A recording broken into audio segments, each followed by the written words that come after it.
أعوذ بالله من الشيطان الرجيم بسم الله الرحمن الرحيم الحمد لله والصلاة والسلام على رسول الله وعلى آله وصحبه ومن والاه أما بعد. Biz ilgirki dersimizde musullayni ma'rif qilish haqida so'zlab kelib, musullayni damir bilan ma'rif qilish, musullayni alamiyat bilan xassisi bilan ma'rif qilish, musullayni ism mavsul bilan ma'rif qilish, musullayni ko'rsatish almashtirish bilan ma'rif qilish deb kelib, musullayni alif lam bilan ma'rif qilish haqidagi mazmunlarda to'xtalgan. Endi darsimizga başlashdan ilgirki mazmunlarni qisqa so'zlab o'tsak, fasohat, balog'at, hadis so'zlab o'tdik burungi darslarda. Fasohatning so'zdagi 3 sharti va kalamdagi 3 sharti va so'zdagi 3 sharti tanafurul huruf, tinxali oluş, araba tinxali oluş, muhalafatul qiyasdan xali oluş. Kalamdagi 3 sharti so'zlikning yuqorqi shartini hazırlab fasohat olishdan birga tanafurul kelimatin xali oluş, da'fu ta'lifdan xali oluş, ta'qid lafzi ma'nidan xali oluş qatorliq 3 sharti va endi so'zda va jumlada mushatlar hazırlanib bo'lgandan keyin kalam holning taqozosiga mos shaklda tuzilsa, shu shaklda iborat keltirilsa, shu uslub qo'llanilsa, undan keyin bu kalam balog'atli kalam bo'ladi deb fasohat balog'at haqida to'xtalgandik. Undan keyin biz kitobimizni yuqoridagi fasohat va balog'atning shartlariga ko'ra biz şu şartlar bizden talep kılgan talep bizden iki xil fanni öğrenişini taqozo qilgan. Birisi ilmul maanini, yani birisi ilmul bayanni.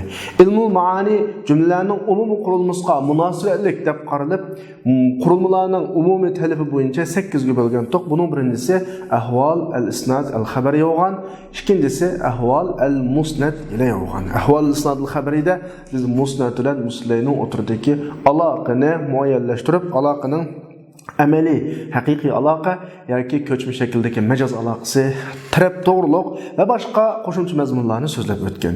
Aniki muslayning ahvoliga kelib, muslay deganimiz jumlalardagi asosiy bilaklarni hammani muslay deymiz. Masalan, fil fa'ildagi fa'il, fil naib fa'ildagi naib fa'il, mubtada axiridagi mubtada, inna va kana kirgan jumlalardagi inaning ismi, kananing ismi qatorliq ishqib igilik xarakteriga ega. Sifat mavsufdagi mavsuf, igilik xarakterdagi şu cümledeki xabar bo'lak bilan sifatlanadigan, xabar bo'lak bilan qanaqlangan sifatlanadigan, xabar bo'lakning mazmunining sohibi bo'lgan tarafni bo'lakni biz muslay degan to'q. Mushu muslayda bir necha ahvollarni so'zlamoqchi bo'lgan. Masalan, zikruhu, hasbuhu, ta'rifuhu, tankiruhu, taqdimuhu, ta'khiruhu o'xshash bir qancha ahvollarni so'zlamoqchi bo'lgan. Bu ahvollardan zikruhu, hasbuhuning ahvollari asosan bir qol so'zlab oxirlashdi misollar bilan. Endi oldingi soatlik darsda biz muslay bilakni ma'rif keltirish haqida so'zlab to'xtalgan. Ma'rif keltirish bilasizlar, arab tilida bir so'zning ma'rif bo'lishi uchun ba'zi kitoblarda 5 yoki 6 yoki 7 degandek bir sonlar bilan belgilanadi. Masalan, ismlar so'z rukumining ichida almashlar ma'rifiy hisoblanadi, xos ismlar ma'rifiy hisoblanadi. Ondan keyin ko'rsatish almashtir ma'rifiy hisoblanadi, ism mavsullar ma'rifiy hisoblanadi, alif lamlar ma'rifiy hisoblanadi, izofatlar ma'rifiy hisoblanadi. Biz oldingi darsimizda hammasini so'zlab kelib, alif lam bilan ma'rif qilish haqida to'xtalgandik. Mishaki to'xtagandik yana. Endi bugungi darsimizda shu alif lam bilan ma'rif qilish qanday ma'nolarni ifodalaydi, nima uchun so'z, ism alif lam bilan muslay ma'rif bo'ladi degan nuqtada to'xtalamiz. Abturdatıda ta'rifuhu bil ismni alif lam bilan ma'rif qilish deb gap boshladi. Biz Abtur bu gapni boshlashdan ilgari alif lam to'g'riliq bir qism tushunchalarni oldin bir davolayli. Odatda biz kichik bolalarga arab tilida aytganda alif lam ismning iniqligining ifodasi, alif lam kirgan ism iniq ismga aylanadi. Alif lam kirmagan ism iniqsiz, ya'ni nakir ism bo'ladi deb tushundiramiz. Endi bu aloqa bir taraflama yengil tushuntirish deb qaraladi. Amaliyotda alif lam ikki turli, cho'ng jihatdan ikkiga bo'linadi. Birisi alif lam ismi, yana birisi alif lam harfi. Alif lam ismi deganimiz odatda sifatlarning bashiga kelib, masalan ism fa'il, ism maf'ullarning bashiga kelib, allazi ma'nosida qilgan nima alif lam ismi bo'ladi. Bu bizning temamiz emas. U ma'riflikni ifodalamaydi, aniq hukmni ifodalamaydi. Bu faqat o'zidan keyin kelgan fil xarakterdagi sifatni ism xarakteriga, ya'ni ism mavsul xarakteriga o'zgartiradi. Mesela Peygamber sallallahu aleyhi ve sellem hadisdeki Resulullah sözlep alsa, bazı kişiler kelip Resulullah'dan sual soraydı. Resulullah sualga cevap vermey davam kılayverdi özünün gepini. Gepni tügetkenden keyin Resulullah deydi ki: "Ayna sail? Ayna sail?" Es-saildeki alif lam, es-saildeki alif lam. Ellezî menes bulup eynellezî sa'alani. Eynellezî sa'alani. Eynellezî yes'aluni. Mesela menden bayatdan sual sorgan. Hege sual soratgan adam kim o ki? Alif lam ellen. Lekin ma'u kitaptaki hazır sözlenmekçi olan alif lam o türdeki alif lam emas. Biz sözlenmekçi olanımız isimning adatdagi normal isimlarning ustiga kiradigan va isimlarda o'zgartirish, ma'lum ma'nilarni ifodalaydigan alif lam. Bu alif lamni alif lam harfi deymiz. Endi mush alif lam çoğun cihetde iki bölünüdü. Çoğun cihetde iki bölünüdü. Birisi alif lam lil ahdi, yani birisi alif lam lil cins. Avval iki bölünü olayla. Alif lam lil ahdi, alif lam lil cins. Ahdi degan nima desa, ilgir bir qetim üç kütüp olgan. Ya aşkarı ötken, yoki zimnen yuşurun ötken. Yuşurun ötken deganimiz sözlügücünün, anlıgıcının zihnida babu. Zihnida ba. Ma şekilde ötken isimga qartilgan alif lam bo'lib qolsa, bu alif lam lil ahd deymiz. Endi onu ifodalamay, ma'lum bir turni, xarakterini ifodalaydigan alif lam cins urudi. Lekin buni bu xil ta'rif qilish sel doirani tarlashtirib qo'ydi. Biz kengri tafsiriy ta'rif qilish uchun ichiga kirishimiz kerak. Endi alif lam ahdi, haliqa biz bayatın dedim-ku, yeni Arap öğrengenlerge alif lam iniqlikni ifodalaydi. Masalan, baytun desa bir öy, al bayt desa haliqa öy deymiz degandeki haliqa dal mushu alif lam ahdi oldu. Endi alif lam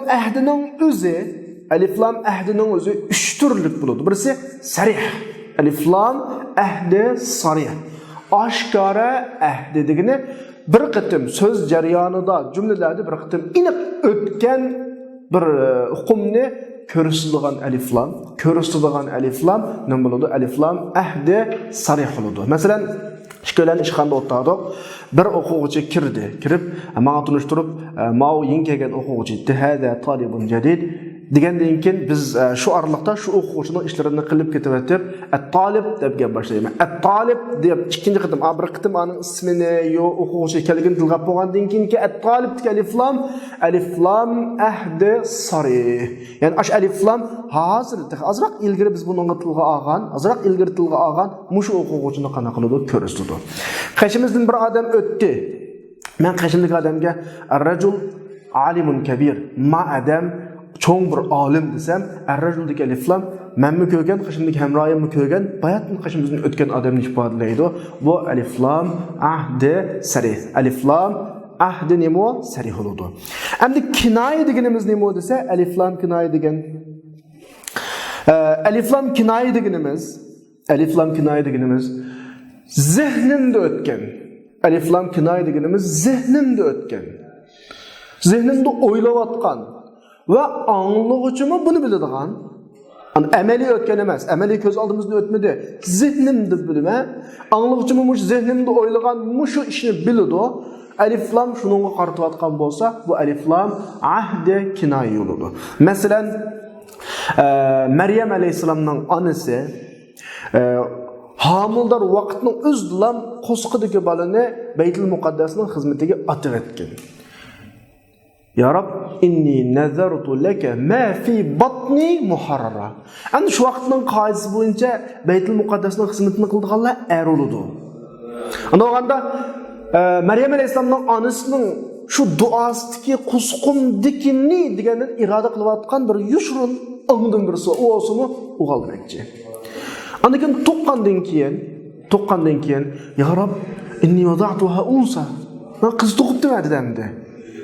Şunu olan Allah onun cevaben وَلَيْسَ الذَّكَرُ كَالْاُنْسَى الذَّكَرْ كَالْاُنْسَى Oğul kızga okşamaydı dedi. Andas oğul kaysı oğul, kız kaysı oğul dese, kız kaysı kız dese, oğul sen köngünün tigide Beytul Muqaddas atıgan helik oğul, kallağında oylamakçı olan oğul hazır tuğulgan kızga okşamaydı. Ma kız adattaki kız emas demekçi. "Ez-zeker" degan alif lam muşurunda Maryam alayhisalom qusqumdikini nazar qildim degan vaqtda ko'ngliga pukkan heliqi o'g'ilga mangsa, al-unsadagi alif lam heliqi tug'ilgan qizga mangadi. Unda bo'lganda el-zekerdeki alif lam ahdi kinayi olsa, el-unsadeki alif lam ahdi nemo sarih. Onda ahdi alif lam neçigi vardı? İkkiga.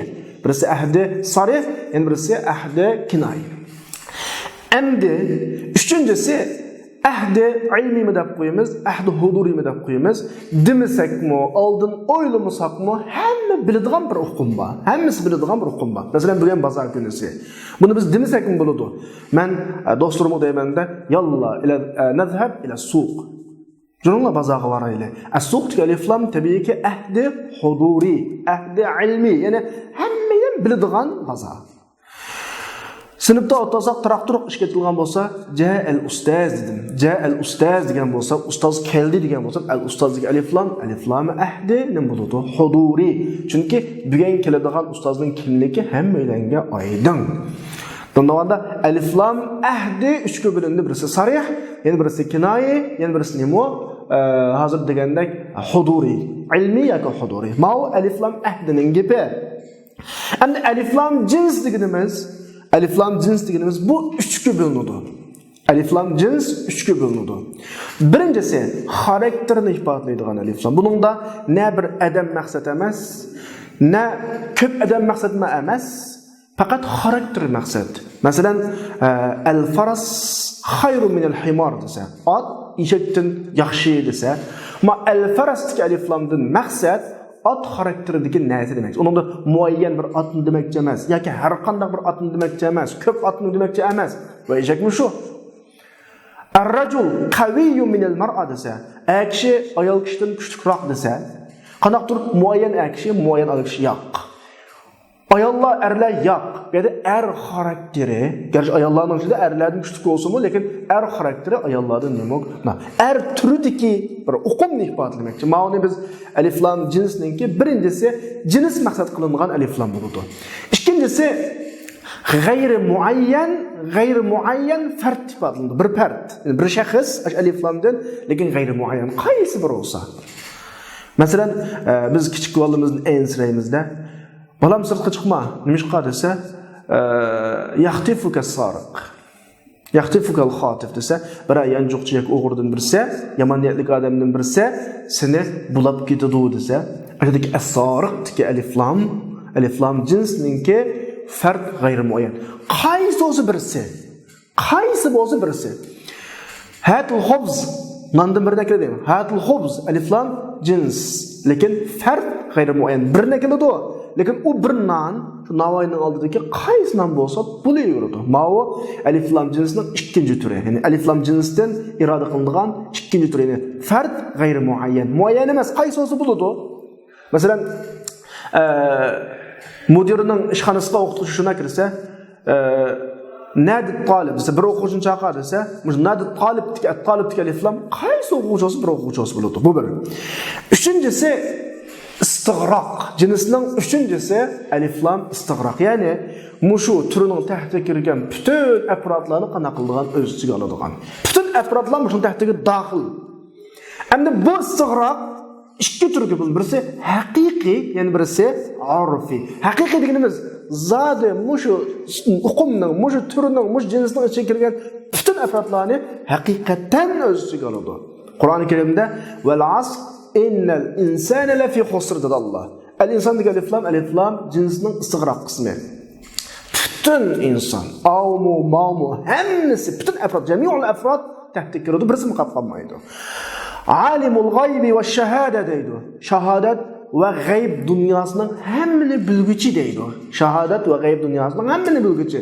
Shahodat g'aybdagi alif lam jinsning istig'roq shaklining haqiqiy shakli, zodi bir mu g'ayb, bir mu shahodat qolmasin, Alloh hammani biladi. Ma'u alif lam jinsning istig'roqninki haqiqiy qismi. Urf degan nima desa, hammani o'z ichiga oladi, lekin urf asosida. Mudir o'qituvchiga icma at-tullab desa, o'quvchilarni to'pla desa. Bu yerdagi at-tullab degi alif lam jins va istig'roq bütün o'quvchilarni o'z ichiga oladi. Lekin urfiki shu mudir doirasidagi o'quvchilarning hammasini o'z ichiga oladi.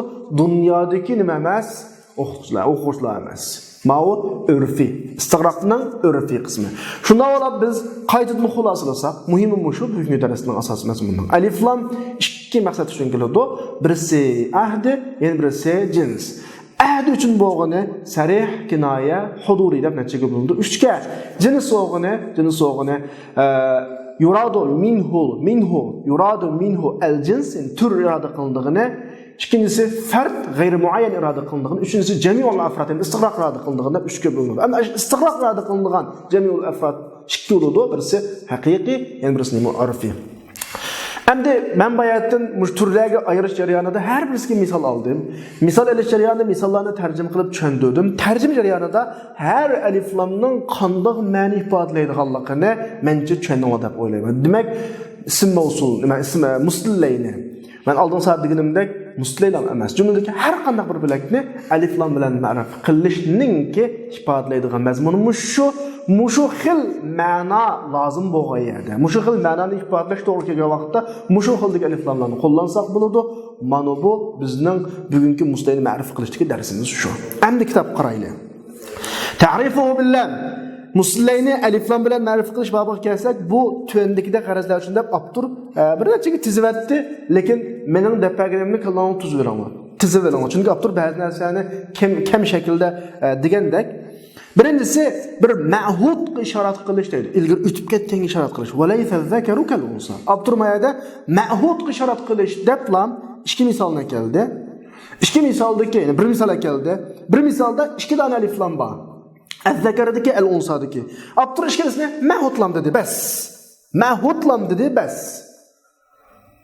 Bu yerda ne sarih demidi abtur, kinoya demidi. Lekin sarih kinoyaning ikkilisini misoli mushun ishda bor. Al-unsadagi kinoya bo'ladi, az-zakardagi nima bo'ladi? Az-zakardagi kinoya, al-unsadagi sarih bo'ladi. Bayatni tushundim buni. Ya'ni sen talab qilgan hiliqi o'g'ilvola. Ma'nimi kinoya kellati uhibatga sen birilgan maqsadga o'xshamaydi, dargiz tenkanmaydi ikkisi. Ma'u ortiq demakchi. Undaganda allati uhibat degandagi alif lam, ya'ni al-unsadagi alif lam sarih bo'ladi, ko'z oldida bor. Az-zakardagi alif lam kinoya bo'ladi. Ya'ni abtur hudurining misolini ekanmidi bu yerga. Shuni ular abturning maktabda o'tirib qo'ygan ahdisi tugidi. Bir olam tugadi. Amaliyotda ahdi nechaga bo'ldi? 3 ga. Shu men oldin mana shakl develishimning maqsadim bu. İkincisi bir xarakterining egizga ishorat qilish uchun deydi. Xarakterining egizligini men bayatdan ikkinchi turda alif lam jins deb bilinadi degan emasmi? Jinsning birinchi turi ham turi maqsad qilinadi. Shu. Ya'ni nazarini uning umum xosligidan nazarini qaratgan, bisarfi nazar degani nazarini qaratib turib, nazarini tatib turib, qaramay turib, demak uning omliqi maqsad emas, xosliqi maqsad emas degani, istig'roqni maqsad emas. Fard g'ayri muayyan maqsad emas, balki jins maqsad qilinadi. Jins lam degani tur, xarakter. Masalan, ar-rajul khayru min al-mar'a wa ja'alna min al-ma' kull shay'in haydisa. O'rindagi ma oyatdagi al-ma'dagi alif lam su xarakteri. Ar-rajuldagi alif lam er kishi xarakteri, er kishi bunda uqume. Al-mar'a khayru min al-mar'adagi al-mar'a ayol kishi uqume degani uqumni ifodalaydi-da ma'runda. Muayyan bir er, muayyan bir ayol yoki ko'p er, ko'p ayol unda gap yo'q. Bu bir birinchisi. Men tizib bilaman. Wa qad ya'ti al-mu'arraf bil-lam haqiqat lami bilan ma'ruf bo'lgan ism, ya'ni haqiqat lami degani shu alif lam jins demakchi. Muayyan birisini ifodalash uchun keladi, lekin uning zehnida ahdi bo'lish e'tiboran mayaga akilib, abtur bayatdanqi ahdu huduri deb birindiga ya ahdining 3-chi turi shuni maya juzlab qo'ydi. Ma qalam bo'lib qolsa, qad ya'tidin tatib ahkamul ma'arif g'icha hammasi alif ahdi hudurining gibi. Ahdi hudurining gibi. Demak, abturmayada azroq aralashtirib qo'ydi yoki tahqiqcha aralashtirib qo'ydi. Asli ahdi min qator tizsa bo'ladi. Shunda o'tadi. Haqiqatning lami bilan degani xarakterini ifodalaydigan mush alif lam bilan muarraf bo'lgan ism muayyan birini ifodalab keladi. Nimishqa shu birining zehnida ini qo'yganlik. Masalan, tufaylidan e'tibor bilan udhulu suq, hech qanday la ahd degan gap ilgari o'tmaklik. La ahd degan gap bir tunish yo'q, oldida o'tmaklik, lekin bozorga kirgan desa, hammalarning kallasi ini qo'ygan bir bozor bor. Bugun yakshanbamiz, yakshan bozor masalan.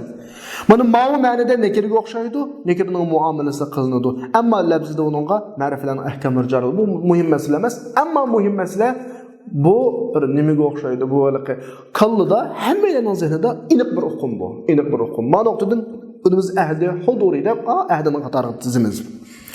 Biz hozir nima ketayotgan alif lam jinsni ketayotgan, ha. Jinsning ikkinchisi istig'roqni ifodalash. Men bayatning jinsini 3 ga bo'lgan. Birisi jinsni ifodalash, turni ifodalash, yana birisi fardi g'ayri muayyan ifodalash. Fardi g'ayri muayyanni tilga ommada taqab turib hozir qadar, ha? Uchinchisi istig'roq. Ana Abdur istig'roq keldiki, istig'roqni ifodalash. Istig'roq deganimiz butun afrod, butun turlarning hammani o'z ichiga oladi. Masalan, innal insana lafi khusr. Butun insonning har birisi bir o'lchakka kirib ketadi. Bu yerdagi alif lam bilan insoniyatga ishorat qilindi. Fi dimni kulli fard min afradiha dekki, u insoniyatning afrodidan har fardning dimligini har inson demakchi hamda. Har shaxsdagi insonlik demakchi. Ya'ni istig'roq. Men istig'roq maqsad. Endi istig'roqimiz bayatni 2 ga bo'lgandik. Davatudu abtur huwa, ya'ni istig'roq 2 ga bo'linadi. Darban. Birinchisi haqiqiy. Amaliyatda hammasi mushunda keladi-ki, innal insana lafi khusrga shu haqiqiy qismi. Abtur akvatudu haqiqiy deganimiz Muşu labzi lug'at asosi bilan o'z ichiga olgan mazmunlardan har bir radiqni degan lug'at o'z ichiga olgan butun shaxs tahta kirib qoladi. Masalan, alimul g'ayb va shahada desa, al-g'ayb va shahadat alif lam jinsining istiqroq qismi mushu g'aybga tavanasining hammasi mushu tahtiga daxil, shahadatga tavanasining hammasi tahtiga daxil. Ya'ni Alloh kull g'aybni, kull shahadatni, kull g'aybni, kull shahidni Alloh biladi demakchi ma'runda. Ma'o istiqroqning haqiqiy qismi. İkincisi urfi. Davom askartyapti, biz bayatni so'zlab bo'ldik buni, rat tizib. Urfi deganimiz labzi o'z ichiga olgan mazmunlardan har partni urf asosida qaytlangan holdagina shu urf qanchalik darida yo'l qo'ysa, shunchalik darida o'z ana butunlay emas. Masalan, Jamal Amir as-Saga desa, Amir podshoh butun sog'a quymuchilarni, bundaqlik zagalarni yig'di desa, bütün quymuchilarni bir yerga yig'di desa, dunyodagi bütün quymuchilarni yig'ib bo'lolmaydi. Chunki amirining bir doirasi bor. O'rib shuni ifodalaydi. O'zining doirasidagi bütün nimalarni yig'ib, bunda doira shaklida ifodalaydi. Ya'ni shu oxirsida o'zining shahrining yoki mamlakatiningki nimalarini quymuchilarini yig'di degan bo'ladi bu. Demak, ma'nodagi istig'roq butunlay istig'roq emas, balki doiralik istig'roqni o'z ichiga ola oladigan. Garchi labzi hammani o'z ichiga olsin, lekin urf bu yerga yo'l qo'ymaydi. Tamam. Demak, endi alif lam saboqdashlar biz bayatni bayon qilgandik. Avval ahdi jinslar 2 ga bo'linadi, ahdi 3 ga bo'linadi, sarih kinoi, andiki nima huduri. Jins 3 ga bo'linadi, ifodalaydigan ma'nosi birisi jinsi bo'ladi, yana birisi fardi g'ayri muayyan bo'ladi, yana birisi istig'roq bo'ladi. Endi istig'roq degan babga kelgan vaqtda istig'roq ya haqiqiy hammani o'z ichiga oladi, yoki urfiki urfi doirasi o'z ichiga oladi. Endi istig'roq men bayatni bir gapni qilib qo'ydim, jami'ul afrod hammani o'z ichiga oladi. Hammani o'z ichiga oladi deganlik 1nimi, 2nimi, 3nimi, 4nimi hammani o'z ichiga olib turadi deyotdi. Mufradning istig'roqi almayda diqqat qilib turinglar. Ar-rajul alif lam istig'roq bo'lsa, butun er degan gap. Ar-rijal alif lam istig'roq bo'lsa, butun erlar degan bo'ladi. Ma butun erlarning nima farqi bor? Mufrad istig'roq bilan jami istig'roqning desa, mufrad istig'roq musanna yoki jami istig'roqdan nimroqqa ashmanroq. Chunki istig'roq shu so'zning ifodalaydigan mazmunidan kengaydi. Shu mazmun o'z ichiga olmaydigan ostidagini o'z ichiga ola olmaydi. Mufradning ostida bir narsa yo'q. Bir odamning ostida bir narsa yo'q. Bir odamning ostida bir narsa yo'q. Undan keyin bir adam al, rajul. Buni alif lam bilan istig'roq qilsak, shu bir odamning yuqorisidagi hammani o'z ichiga oladi. Rajulan desa 2 odam. 2 odamning ustunligini hammani o'z ichiga oladi, bir odamni o'z ichiga olmaydi. Ar-rijal desa 3 odam aqallisi. Buning yuqorisidagini o'z ichiga oladi, istig'roq bo'lsa, aslini o'z ichiga olmas. Ehtimol o'g'achqa, shunga mufrad mustig'roq, istig'roq musanna va yoki jami istig'roqdan ko'p ma'ni. Shunga boshqa oyatda innal insana alimul g'aybi va shahadat hamda nimaliklik birlik shaklda. Buning sihatligini dalillanki, la rijal fi dar desa, bo'ladi. Shu uyda 1 yoki 2 odam bo'lib qolsa, 1 odam 2 odam la rijal, ko'p odam yo'q degan gap. Ko'p odam yo'q, chunki la istig'roqni ifodalaydi ma'runda. Alif lamni ifodalamaydi, juma istig'roqni. Va la rijal fi dar desa to'g'ri emas, 1 2 odam yo'q. Chunki la rijal degan birsimi yo'q, ikkisimi yo'q, ko'pi yo'q degan gap. La rijal degan erlar yo'q degan gap, aqallis 3 dan yuqori odamning hammasi yo'q. Uni aslida cho bo'lib qoladi. Ma nuqta normal qo'llanayotgan nuqtaga boshqa matarafdan biz shuni yakunlay olamizki, vahid, ya'ni mufrad so'zning mustag'riqi istig'roq holatda ikkilik yoki ko'plikning istig'roq holatidan ko'p ma'ni ifodalaydi. Endi bu so'zning mana bir savol chiqdi demaydin. Ya ustoz, bu Mufrat söz degan birni ifodalasa, istig'roq ko'pni ifodalasa, zid emasmi bu? Rajul bir deb tursa, alif lam hammasi deb tursa, bir degan hukm bilan hamma degan hukm zid emasmi birisi-birisiga? Biz bunga javob turib javob berib, ma'vo ismning mufrat bo'lganligi hada degani gap shu. Ammo men bir savol chiqib qolsa degan gap, ismning mufrat bo'lganligi bilan istig'roqni ifodalaydigan istig'roqni ifoda uning ustiga kirgan odatninki, qurol vositaninki istig'roq uchun bo'lishi ikkisi zid emas. Nimishqa? Chunki istig'roqni ifodalaydigan harflar, masalan, la bayatdan nafiy harfiga o'xshash, lam tarafga o'xshash, ismga, mufrat ismga vahdatning ma'nosidan xoli qilgan holda kiradi. Rajul bir odamda alif lam shunda kirgan, lekin bir degan gap yo'qaydi undan. Er degan ya qoladi, alif lam kirish orqali amkin. Erla bo'ladi. Bunda ifodalagan bo'lg'achqa, ya'ni birlikga hukm qilmaydi. Chunki u kullu fard ma'nosida, ya'ni birlikning bir hukm saqlanib qoladi fardda, lekin kullu qo'shib qo'yadi, birning hammasi bo'lgan ekan. Shu birdan hammasi bo'lgan ekan, bir hammani o'z ichiga olgan bo'ladi. Qanaqdir afrodning umumiy sanasiga hammadan, odamlarning hamma, masalan, kullu talib desa, har o'quvchi Uyg'urchada har o'quvchi hamma o'quvchi emas. Har o'quvchi hamma o'quvchi emas. Şoňlaşqa buni köplük sifatlar çekildi ki alif lam bilan istig'roqni ifodalagan birlik ismning sifati birlik bo'ladi. Chunki unda birlik xarakteri saqlanib qolib turib, o'shni ko'paytirdi. Eslanda bo'lsin ko'plik holati o'ziga olgan bo'lsa, hammasida birlik, har birisida birlik holatini saqlab qolib turib, birlik hukmni edi xolis qo'ymaydi chiqarib o'tadi, lekin saqlab qoladi hukmini. Birlik degan bir adam degandagi birni chiqarib o'tib, shu bir odamlikni saqlab qolibdi, bir odamning hammasi. Ya'ni har birisi, ma'mu, ma birisi degan. Endi buni arablar mutaq qiynalib tushungan bilan uyg'urcha tushunib qolsa, kullu rijal desa hammadan degan bilan kullu rajul bo'lsa har bir odam. O'zing tushunib olsanglar bo'ldi. Hamma odam bilan har bir odamning farqi bor. Sen hammadan bilan kurashdingmi desa, hammadan bilan kurashmadim desa, ba'zidan kurashdim degan bo'ladi. Har bir odam bilan kurashmadim desa, hech kim bilan kurashmadim degan bo'ladi. Qaranglar mana shu farqiga. Hammadan bilan kurashmadim.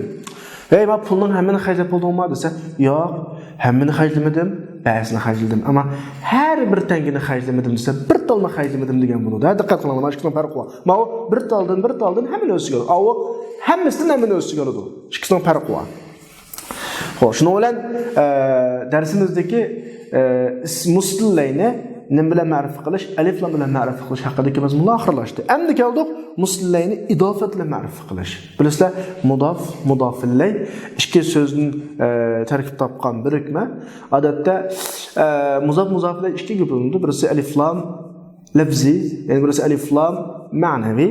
Alif lam lafzi deganimiz aslida jumlada sifat, ya'ni pil xarakterdagi pil ma'nosidagi sifat va uning fa'ilasi yoki pil xarakterdagi sifat uning maf'ulun bihsi degandek bir bo'lak asli bu jumlada ikki bo'lak. Sifat pil xarakterdagi pil ma'nosidagi sifat va uning fa'ilasi yoki sifat pil xarakterdagi sifat uning maf'ulun bihsi. Pil maf'ulun bih, fil fa'il deb tushunsanlar bo'ladi endi. Ammo bunda qarab baqsak bu ikki ism bo'lishining hech hojati yo'q. Buni birlashtirib bilan, shu ma'noni saqlab qolib turib birlashtirib bilan bir so'z qilsak bo'lgan bir holatlar bo'lib qolg'achqa birlashtiruvimiz izofat degan nom ostida buning ma'niga hech qanday bir ta'sir bo'lmaydi. Ning, din degan ma'noni kelmaydi bu yerda. Buni biz izofatul labzi deymiz. Izofat degan yerda bu asosan maqsad qilinmaydi. Izofatul labzi, izofat deb muzofillay deb mutlaq atagan vaqtda zihnimizga ko'p keladigan izofat ma'naviy bo'ladi. Ma'noni asos qilib turib biriktirgan ikki so'zdan birikkan birikma. Ammo labzini yengillashtirish uchun, ikki so'zni bir qilib o'tish uchun ma'nosi hech qanday o'zgarmagan. Izofatun ilgirmu fil fa'il, izofatun kinmu fil fa'il. Mushtalatun izofatul labzi bo'ladi. Masalan, buning misollarini desak, bir uy kirsak, uyma chiroyliqgan bo'lsa, hadal bayt jamilush shakl deymiz. Jamil shakli. Mudof illay. Lekin tarjima qilgan vaqtimizda shakli chiroyli. Jamil fil ma'nosidagi sifat. Ash-shaklu uning nimasi fa'ilasi. Izofatun ilgirmi. Jamilun shakluhu asli. Shakluhu. Buni qisqartirib bilan jamilu shakli qilyapmiz. Asliyul hind. Hanafiyul mazhab. Aslisi hanafiyun mazhabuhu. Ma pil mazhabuhu fa'ilasi. Masalan, bu yerda izofatun ilgirmi shu ma'no. Mana har bir mazhab Hanafi, shakli chiroyli. Izofatun kinmi shu ma'no. Bu bizning hozir so'zlamoqchi bo'lgan izofatimiz shu emas. İzafati ma'naviy deganimiz sizlar bilasizlar, ma'no jihatda bir yangilik paydo qilish uchun. Masalan, yo lamning ma'nosini chiqarish uchun, yo minning ma'nosini chiqarish uchun, yo zarf ma'nosini chiqarish uchun ikki so'zni bir so'z holatga keltiramiz, ya'ni biriktiramiz. Masalan, davomliqlab ketgan bir misol bor. Kitobu Zaydinda. Kitob ayrim so'z, Zayd ayrim so'z. Ma kitob degan gap, ma Zayd degan gap, ikkisi bir yakasi qo'llashmaydi. Ma'noni qo'llashtirish uchun Kitobu Zaydin, Zaydning kitobi. Zaydning nimasi kitobi. Darsul fasli, sinfdagi dars. Salatul layl, kechdagi namozdagi. Xatam fidda, kumushdan bo'lgan uzuk, masalan, uzuk. Bu ma'izafat ma 3 xil ma'no. Birisi lam, birisi fi, birisi min ma'nosini o'z ichiga olgan 3 xil izofat ma'naviy bo'ladi. Mushu xil izofatda nima maqsadlar uchun izofat muzof-muzoflar qilinadi desa, diqqat qilsanglar, bu yerdagi lam bir tavallikni ifodalaydi. Bu yerdagi min mu amaliyat bir tavallikni ifodalaydi. Ma'nodan bo'lgan manda desa, ma'no tavalliki ma degan gap. Bu yerdagi fi mu bir tavallikni o'rin jihatdagi yoki vaqt jihatdagi tavallikni ifodalaydi. Demak, mushu hukmga qarag'an vaqtda mush izofat ma'naviyadagi maqsad muzof. Muzof ne? Muzoflar orqali bir ish qilish. Nima ish qilsak, muzofga bir ta'sir ko'rsatish. Muzoflar yaxshidan bo'lib qolsa, muzofni yaxshilash. Muzoflar nacharadan bo'lib qolsa, muzofni nachar ko'rsatish. Muzoflar yuqoridan bo'lsa, muzofni ashnoga muzof qilish orqali maqtash. Muzoflar nacharadan bo'lsa, muzofni shunga izofat qilish orqali so'kish. Demak, maqsad muzoflar e'tibori bilan bo'ladi. Muzoflar qanday shakldagi muzoflar bo'lsa, muzofni shunga izofat qilishdan maqsad dal muzofni shu muzoflarning xarakterlantirish, boshqa maqsad yo'q bu yerda. Shunga buning gapimiz jiq emas. Anikin men bayat bir qiz gapni qildim. Muzoflarning asos maqsadlaridan birisi qisqartirish. Ya'ni ikki so'z bu asli. Ikki so'zni ixcham ma'nolar bilan bir yerga kelib o'tish. Masalan, qarasanglar, Abdurdavatudo muslimlarni izofatla ma'rif qilish va zalika lil aghrad at-tali. Tuandagi maqsadlar uchun birisi kavnuhu akhsara tariq. Qisqa yo'l olganlik uchun deydi. Chunki ikki so'zni bir yerga kelib turib maqsadga yetsak, ikki so'z olgandan bir jumla bir so'z olsa, demak, muzoflarga qaysi asos ekan? Muzof asos. Muzoflar faqat yordamchi shaklda. Muzoflarga tayanib turib, muzofni boshqalarga tunishtiramiz biz. Muzofning qandoqligini bildiramiz biz. Undaganda muzoflarga tayanib chiqib turib, muzofni asos qilamiz-da. Masalan, havaya ma'arrak bil yamanina mus'idu. Bu she'rning beshi janibu va jusmani bi Makkah munthaqu. Havaya ma'arrak bil yamanina mus'idu. O'zim garchi Iroqda jismim Makkaga bog'langan bo'lsa-mu, ammo xiyolim Yamanlik Karbala bilan Iroqqa ketib boradi hozir. Davatudo. Bu yerda havaya desin, o'y xiyollarim bir gapda, uzun gapda, agar mushu izofatdan boshqalarga ifodalamoqchi bo'lsa, allazi ahwahu, allazi uhibbuhu shundami? Yoki al-havayali degandek bir gaplar bilan bir qanday shaklda qilsak 2-3 so'zni tarkib topidan. Ammo havaya qilib olsa, muzoflar bir so'zga yetadi. Bir so'z orqali maqsadlar hamma ifodalagan bo'ladi. Ya'ni aqsar tariq, eng qisqa yo'l.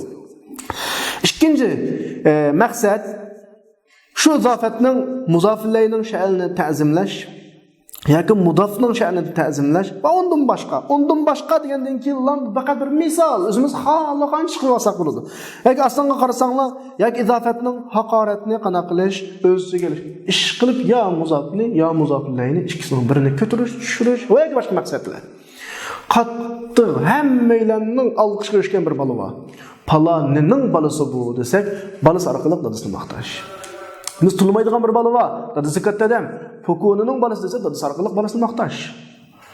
Yoki bu nachar go'y, palonining balasi bu desa, bu orqali dadasini ayplash. Mushta bolam tarbiyalatida. Yoki nachar odamning balasi, dadasi orqali buni ayplash. Mana bir sabablar bor. Bu faqat bir misol va undan boshqa maqsadlar bo'lishi mumkin. Abdurdavatudo hamda misolga hadar abdi desa, mening xizmatkorim keldi desa, xizmatkorni o'ziga isofat qilish orqali o'zimni dara qo'yaman. Bizning xizmatkor va odam degandakchi. Xalifaning xizmatkori mindi desa, xalifaga xizmat qildigan odam deyamasda, nurg'un gap so'z, nurg'un huquq, xalifaga yetkazadigan gap, unda hammadan bir xillikqa qulni xizmatkorini ko'taradigan gap bu-chu. Abdusulton Ayndi desa, o'zini qilmoqchi. Podshohning nimasi xizmatkori bilan qashimda degan gap har qanday gapsiz bo'lib qolma. Demak, bu bir maqsadlar bor.